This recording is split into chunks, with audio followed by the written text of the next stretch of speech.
My mother and my brother were murdered in front of me.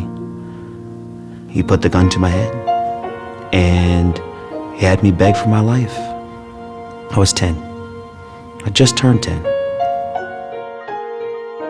It's hard to come out and say that I was a victim and that I was abused, especially when you're little, because it's like a big secret that's always on your back and that you never know when it's going to come out. The image of my brother falling on that concrete floor and people stepping and just kicking with shoes on his face, I couldn't get that image out of my head.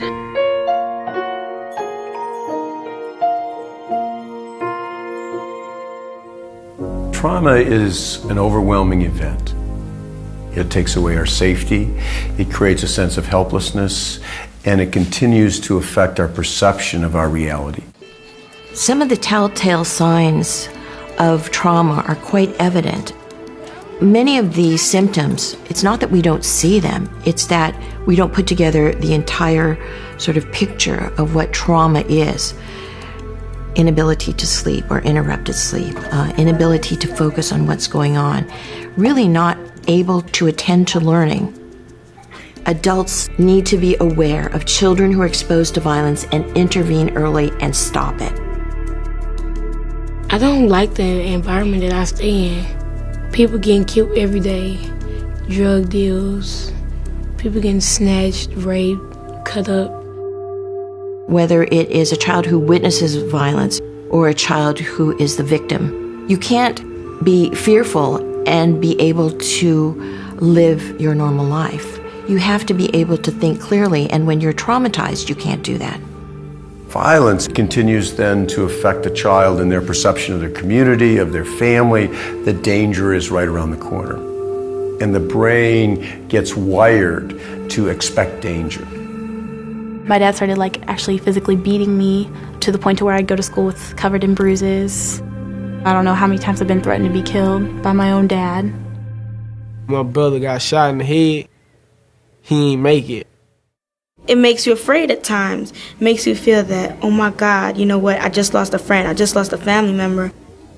It just makes you feel that, hey, I could die next, I could be the next one dead.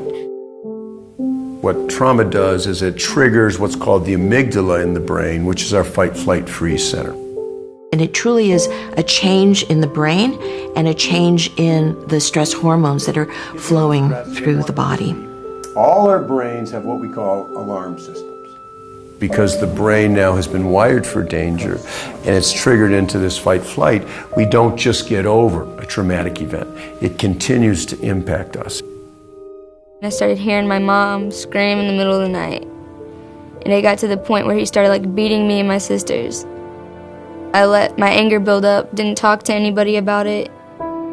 When you hold everything aside, it's like a bomb and it's like you're ready to explode and just somebody push that last button.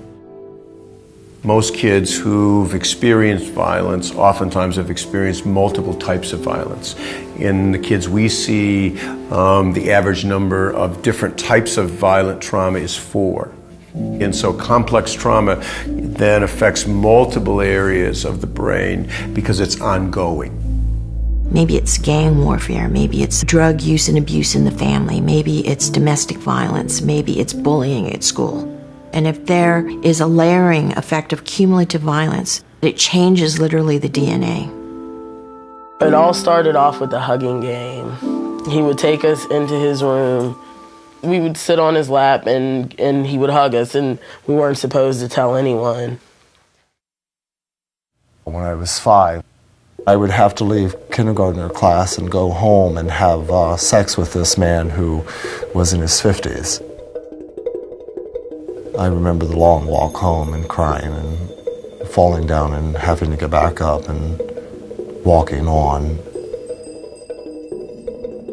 Child sexual abuse exists in the neighborhood, exists unfortunately at our schools, at our churches, at our homes, everywhere. And there are children out there suffering. My first assault was in high school. I met a guy at a church and he wanted to be my friend. I thought it'd be great. And Instead, he assaulted me, and I felt very scared. When you have a child that doesn't get to work through that abuse in the appropriate manner, that abuse doesn't go away. It lives in that child. Exposure to violence in childhood has been found to be associated with a really unbelievable range of long-term impacts. Very young children who are exposed to violence many times have difficulty in establishing a trusting relationship. These children have fears. You're twice as likely to develop depression. You're probably 3 times as likely to develop some type of anxiety disorder. As they move into school age, they may have very, very serious behavior problems. As we look at adolescence, we see children running away. Sometimes children may be involved in the juvenile justice system, which puts the child at risk for being an adult offender. And so the cost of violence is staggering. I felt isolated. Nobody knew what I was going through. To go 3 years without talking about it, I imploded. Finally, after stressing and keeping everything bottled up and everything building up, I just finally broke down one day and attempted suicide. Suicide is the 3rd leading cause of death of children and adolescents in this country. We always ask in every case, what role might child abuse have played? My mother, she knew that stuff was going on, but it just seemed like she didn't really care. She never stopped that abuse.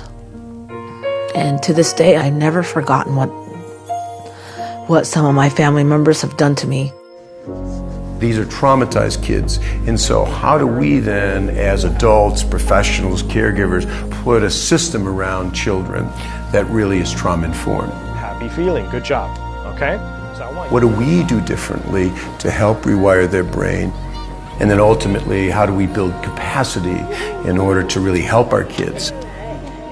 Everybody come together, whether it's in the community, in the home, in the school, wherever children are, and child by child, think of ways in which we can intervene early and educate people about what children need in order to grow, to thrive, and to continue to be resilient human beings.